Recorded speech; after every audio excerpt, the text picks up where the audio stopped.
বিয়ের আগে বউরে বলে দিবেন, শোনো বউ, আমি কিন্তু বড় তেড়া যুবক,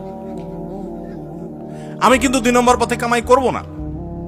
অতএব অন্য মানুষদের বউদের মতো সকাল বিকাল শাড়ি পাল্টাবা আর 3 পিস পাল্টাবা, মার্কেটে যায় কেনার পরে বলবা শুধু কার্ডের ঘষা দেন আর বিল দেওয়া হয়ে যাবে, এগুলো কিন্তু আমার দ্বারা হবে না। আমি কিন্তু হালাল খোর, আমি হারাম খোর না। বলা যাবে না ইনশাল্লাহ? হবু ভোরে বলে দিতে পারবেন না?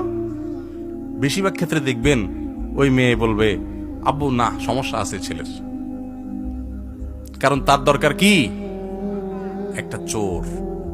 তার দরকার একটা চোর, তার দরকার একটা ঘুষখোর, তার দরকার একটা দুর্নীতিবাজ, তার দরকার একটা টিন চোর, তার দরকার একটা গম চোর।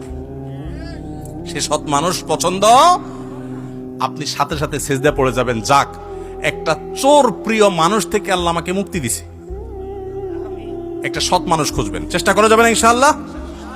অসৎ হওয়ার জন্য যোগ্যতা লাগে না, অসৎ হওয়ার জন্য যোগ্যতা, চোর হওয়ার জন্য যোগ্যতা লাগে না, সৎ হওয়ার জন্য যোগ্যতা লাগে। সৎ হওয়ার জন্য মেরুদণ্ড শক্ত থাকতে হয়, হিম্মত থাকতে হয়, সৎসাহস থাকতে হয়। বাবাকে বলতে হয়, বাবা আমি চুরি করব না। তুমি অসন্তুষ্ট থাকতে পারো, বাবা আমি 2 নম্বর জিনিস তোমাকে খাওয়াবো না। আমাকে অন্যদের উদাহরণ দিবা না, আমাকে সৎ মানুষের উদাহরণ দাও। যুবকরা বলা যাবে না বাবা?